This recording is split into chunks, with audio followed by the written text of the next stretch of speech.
अस्सलाम वालेकुम। उम्मीद है आप सब खैरियत से होंगे। आज के इस लेक्चर में हम डिस्कस करने वाले आप एमएस एक्सेल में किस तरह से एक्सपेंस शीट क्रिएट कर सकते हैं। एक्सपेंस शीट आप किस तरह से बना सकते हैं, फिर हम देखेंगे आप इसमें जो है कैश इन रिकॉर्ड किस तरह से बना सकते हैं। यहाँ पे देखिए आपके पास कैश इन रिकॉर्ड की सारी डिटेल्स लिखी हुई हैं और उसके बाद अगर आप यहाँ पे देखें तो जो एक्सपेंस शीट है वो उसकी डिटेल्स लिखी हुई हैं। अब यहाँ पे हम ये डिस्कस करेंगे आप किस तरह से ये एक्सपेंस शीट का फॉर्मेट क्रिएट करते हैं और उसमें आपने किस तरह की एंट्रीज करनी है। ओवरऑल इसमें जो जो चीज़ें होती हैं मैं आपको समझाऊंगा। अगर आप अकाउंट्स का काम करते हैं या फिर अकाउंटिंग आप सीख रहे हैं तो ये आपके लिए वीडियो काफ़ी बेनिफिट साबित होगी। इसमें आपको काफ़ी सारी चीज़ें सीखने को मिलेंगी। तो वीडियो को स्टार्ट करते आप सारे पॉइंट्स को लाजमी समझिएगा ताकि इसमें छोटे से छोटा पॉइंट जो है वो आपको समझ आ जाए और आप इजीली इसको अंडरस्टैंड कर जाएं। तो आपसे गुजारिश है, अगर आपको वीडियो अच्छी लग रही हो, अगर आपने वीडियो से कुछ सीखा हो तो आप जो है चैनल को लाजमी सब्सक्राइब कर लीजिएगा ताकि नेक्स्ट ऐसे ही अच्छी अच्छी वीडियोस आपको मिलती रहे। तो यहाँ देखें सबसे पहले जो एक्सपेंस शीट है इसका फॉर्मेट किस तरह से होता है। यहाँ आई थिंक स्पेलिंग में मिस्टेक है, मैं सेट कर लूँ। अच्छा, यहाँ पे एक्सपेंस शीट है, इसमें देखिए यहाँ सबसे पहले तो इसकी एक हेडिंग ऐड की हुई है एक्सपेंस शीट की। अच्छा, यहाँ पे मैं फॉर्मेट दोबारा नहीं बनाऊंगा बल्कि आपके पास ये अवेलेबल है फॉर्मेट, आप इसको तसल्ली से देख लीजिएगा, नोट कर लीजिएगा और एज इट इज़ ही आपने बनाना है अगर आप एक्सपेंस शीट क्रिएट कर रहे हैं तो ठीक है। तो इसके लिए अगर मैं दोबारा इसको बनाता हूँ तो काफ़ी सारा टाइम लगेगा, मैंने रिकॉर्डिंग से पहले ही ये बना लिया था ताकि आप लोगों के लिए जो टाइम है वो बच जाए और ज़्यादा टाइम वेस्ट ना हो। तो देखें सबसे पहले इसमें क्या होगा, यहाँ आपका सीरियल नंबर है, फिर उसके बाद डेट है। ये चीज़ें इंपॉर्टेंट है समझने वाली। बाकी अगर आपको एक्सेल का थोड़ा बहुत आइडिया तो आप ये चीज़ें जो फॉर्मेट वगैरह क्रिएट करना आपके लिए ज़रा भी मुश्किल नहीं होगा। सबसे पहले देखें इसमें डेट वाला सेक्शन आप ऐड करेंगे, ये डेट वाला कॉलम है। फिर उसके बाद आप एक्सपेंस मीन्स कि यहाँ पे आप देखें आइटम और डिस्क्रिप्शन, ठीक है, यानी किस चीज़ का एक्सपेंस हो रहा है उसकी डिटेल्स लिखनी है एक्सपेंस, ठीक है। जैसे आइटम है या फिर इसको आप कह सकते हैं नेम ऑफ आइटम या नेम ऑफ डिस्क्रिप्शन, जो भी आप चीज़ लिखना चाह रहे हैं यहाँ पे लिख सकते हैं, ठीक है। मीन्स कि यहाँ पे वो ये शो करवाना चाह रहे हैं कि एक्सपेंस किस हद में हो रहा है, किस चीज़ के ऊपर एक्सपेंस हो रहा है। तो यहाँ पे नीचे वो डिटेल्स लिखी हुई हैं, जैसे मिसाल के तौर पे आप किसी कंपनी में हैं या कोई भी आप कह लें कि उनका जो एक्सपेंस होता है, ज़ाहिर है कोई ना कोई नेम तो होगा ना जिस हद में एक्सपेंस हो रहा है या जिस काम के लिए एक्सपेंस हो रहा है। तो यहाँ पे एक A4 पेपर का जो रिम है, उसके बाद यहाँ पे बॉल पेन्स हैं, फाइल कवर्स हैं, स्टेपलर्स हैं, प्रिंटर टोनर है, रजिस्टर्स हैं, वाइट बोर्ड मार्कर्स हैं, USB फ्लैश ड्राइव, यानी इस तरह से कुछ नेम ऑफ आइटम्स मेरे पास ऐड किए हुए हैं। फिर उसके बाद उनकी क्वांटिटी है, यानी वो कितनी क्वांटिटी में चाहिए आपको कंपनी में, जिस कंपनी में आप काम कर रहे हैं अकाउंट्स का, ज़ाहिर है वहाँ पे ये भी तो चीज़ होगी ना कि आपको वो चीज़ें चाहिए कितनी। अब मिसाल के तौर पे रिम में आपको एक नहीं चाहिए, एक से ज़्यादा भी चाहिए हो सकते हैं, तो आप डायरेक्ट नहीं वो नहीं लिखेंगे बल्कि उसकी क्वांटिटी लिखेंगे। फिर उसके बाद आप उसका रेट ऐड करेंगे, वो चीज़ हमें एक कितने की पड़ रही है, एक कितने की पड़ रही है, और उसके बाद आप उसकी अमाउंट निकालेंगे, ठीक है। मैं आपको बताता हूँ अभी इसकी अमाउंट आप कैसे निकालेंगे। यहाँ पे आप एक फार्मूला लगाएंगे, फिर यहाँ पे देखें परचेज्ड बाई, यानी कौन सा बंदा है जो कंपनी से गया और वो चीज़ ख़रीद के लाया है। डिपार्टमेंट वाइज हो सकता है ना कि वो मार्केटिंग डिपार्टमेंट से बंदा जा रहा है या फिर किस डिपार्टमेंट से बंदा जा रहा है, तो ये चीज़ें भी साथ साथ इम्पोर्टेंट है। और उसके बाद यहाँ पे अगर आप देखें तो इसमें ये होता है कि वेंडर यानी कहाँ से वो ख़रीद के लाया है।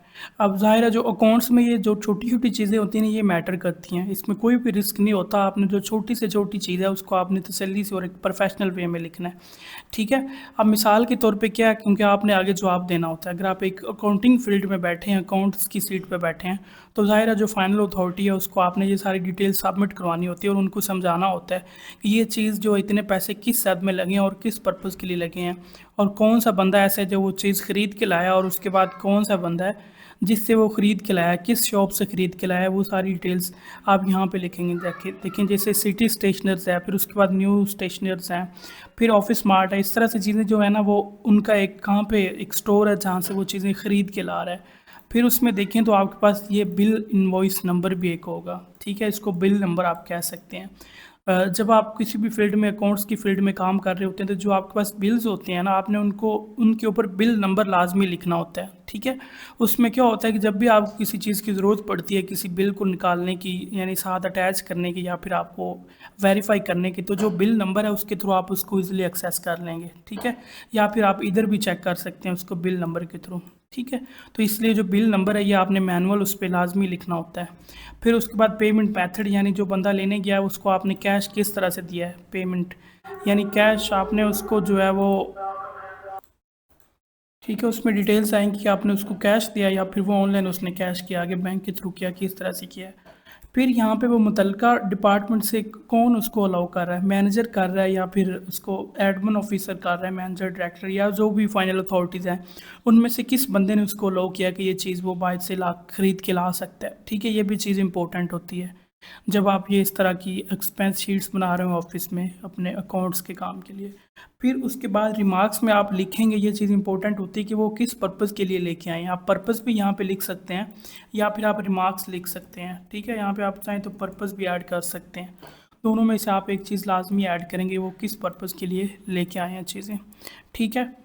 तो ये चीज़ें होती हैं। और उसके बाद यहाँ पे देखिए जो अमाउंट है मैं आपको बताता हूँ आपने किस तरह से निकालनी है। यकीनन आपने जो फॉर्मेट है इसकी आपने कॉपी कर ली होगी, आप किस तरह से इसको बनाते हैं। फिर यहाँ पे आप क्या करेंगे, इज इक्वल टू प्रेस करें और क्वांटिटी को आप मल्टीप्लाई कर देंगे रेट के साथ, ठीक है, यानी ज़रब लगाना, ज़रब करना जिसको आप आसान अल्फाज में कहते हैं। आप एंटर कर दें और उसके बाद ये अमाउंट आ जाएगी। अब इसको डबल क्लिक करके आप नीचे ड्रैग कर दें तो सभी में अमाउंट आ जाएगी। फिर उसके बाद देखिए आपने यहाँ पे खुद ही जो है वो टोटल हो गया। ये टोटल मैं आपको बताता हूँ यहाँ पे कैसे हुआ, मैं एक दफ़ा इसको डिलीट कर देता हूँ। और यहाँ पे देखें, यहाँ पे हमने सिंपल जो है सम का फंक्शन लगाना है, फार्मूला लगाना है, इज इक्वल टू प्रेस करें और यहाँ पे आप सम टाइप करेंगे और ब्रैकेट स्टार्ट हो गया। अब उसके बाद यहाँ पे आपने जो अमाउंट है इसको आपने सेलेक्ट कर लेना है इस तरह से, ठीक है। और उसके बाद ब्रैकेट क्लोज और एंटर प्रेस करेंगे तो यहाँ पे देखें जितनी भी आपके पास जो एक्सपेंस की डिटेल्स है वो यहाँ पे शो हो जाएंगी, ठीक है। अब उसके बाद ये तो आपके पास एक एक्सपेंस शीट होती है। फिर आपके पास ना एक कैश इन भी शीट होती है, यानी ये तो आप ऐसे कह सकते हैं ये वो कैश है जो आपके खाते से जा रहा है।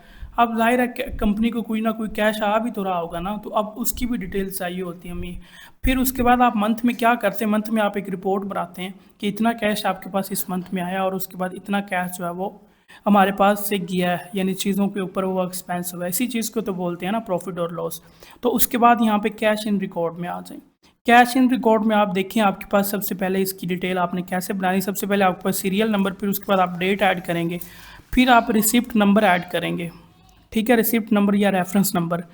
यानी जब आप कैश रिसीव करते हैं तो उसमें भी एक रसीद होती है जो आपने उसको देनी होती है, वो आप यहाँ पे भी ऐड करेंगे, ठीक है। वो जब भी आप किसी कंपनी में काम कर रहे होते हैं तो वो शीट मैनुअल आपने टाइप करनी होती है, वो आपके पास अवेलेबल होती है। फिर कैश इन में देखेंगे कितना रिकॉर्ड आपके पास कैश इन का आ रहा है, यानी कितनी कैश उसने आपको प्रोवाइड किया, फिर किस टाइप की ऑफिस कलेक्शन है, फिर रिसीव किसने की है, फिर उसको रिसीव्ड फ्रॉम अकाउंट्स डिपार्टमेंट, ठीक है।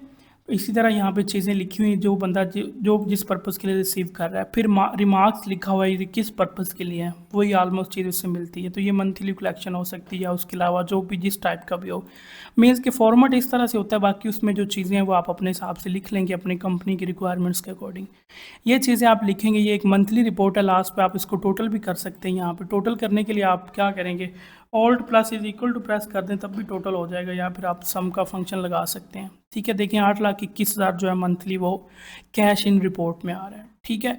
अब ये चीज़ें तो आपके पास कैश इन में आ जाती हैं। अब यहाँ पे हम टोटल कैश इन करेंगे, फिर उसके बाद टोटल कैश आउट करेंगे, फिर रिमेनिंग कैश करेंगे। तो सबसे पहले देखिए टोटल कैश इन करने के लिए इज इक्वल टू प्रेस करें और यहाँ पे आप सम टाइप करेंगे, ठीक है। और यहाँ पे फिर आप जो कैश इन में जितनी भी डिटेल्स हैं आप सभी को सिलेक्ट कर लें जो जो कैश इन में है और ब्रैकेट क्लोज करके एंटर प्रेस कर दें। ये आपके पास कैश इन डिटेल आ जाएगी। फिर उसके बाद कैश आउट डिटेल निकालने के लिए, कैश आउट का मतलब क्या हुआ कि जो एक्सपेंस में आपके पास अमाउंट गई है वो कैश आउट में आ जाती है। इज इक्वल टू प्रेस करें और यहाँ उसको भी सम कर लें इधर, वो कौन सी इस शीट में पड़ी है। तो उसके लिए यहाँ पे आप देखें जो ये वाली अमाउंट है इसको आप सम कर लें इस तरह से, ठीक है। ब्रैकेट क्लोज और एंटर प्रेस कर दें। अब वो भी डिटेल आपके पास यहाँ पे आ जाएगी, यानी ये आपके पास कैश इन और ये कैश आउट है, ठीक है। फिर उसके बाद रिमेनिंग कैश है आपके पास। रिमेनिंग कैश में इज इक्वल टू प्रेस करें और जो आपके पास टोटल कैश इन है इसको माइनस कर दें जो टोटल कैश आउट है इसमें से और एंटर कर दें। अब ये आपके पास रिमेनिंग कैश आ रहा है इस मंथ का, ठीक है। बाकी इसमें ये एक्सपेंस शीट अगर आप सैलरीज भी बनाना चाह रहे हैं तो आप इसी अकाउंट में देखेंगे तो आपको और भी वीडियोस मिल जाएंगे जिसमें आप सैलरी वगैरह कैसे बनाते हैं। यानी पूरा जो अकाउंट्स का एक सिस्टम होता है उसको आप प्रॉपर रन कर सकते हैं अगर आप मज़ीद इसमें इंफॉर्मेशन लेना चाह रहे हैं तो। ठीक है, और यहाँ पे आप ऊपर लिख सकते हैं कि ये आपके पास फाइनल रिपोर्ट है, मंथली फाइनल रिपोर्ट आप कह सकते हैं। ठीक है, इसको आप इसमें हेडिंग देना है, ये आपकी मंथली फाइनल रिपोर्ट है। तो कुछ इस तरह से आप जो है वो कैश इन और उसके बाद जो कैश आउट डिटेल है वो बनाते हैं। बिल्कुल आसान अल्फाज में मैंने आपको बताया है। उम्मीद है आपने वीडियो से कुछ ना कुछ लाजमी सीखा होगा। अगर नहीं सीखा तो फिर भी आपसे गुजारिश है कि चैनल को लाजमी सब्सक्राइब कर लीजिएगा ताकि आपके चैनल सब्सक्रिप्शन से हमारी हौसला अफजाई हो और मज़ीद अच्छी अच्छी वीडियोज़ आपके लिए लाते रहें। Thank you so much.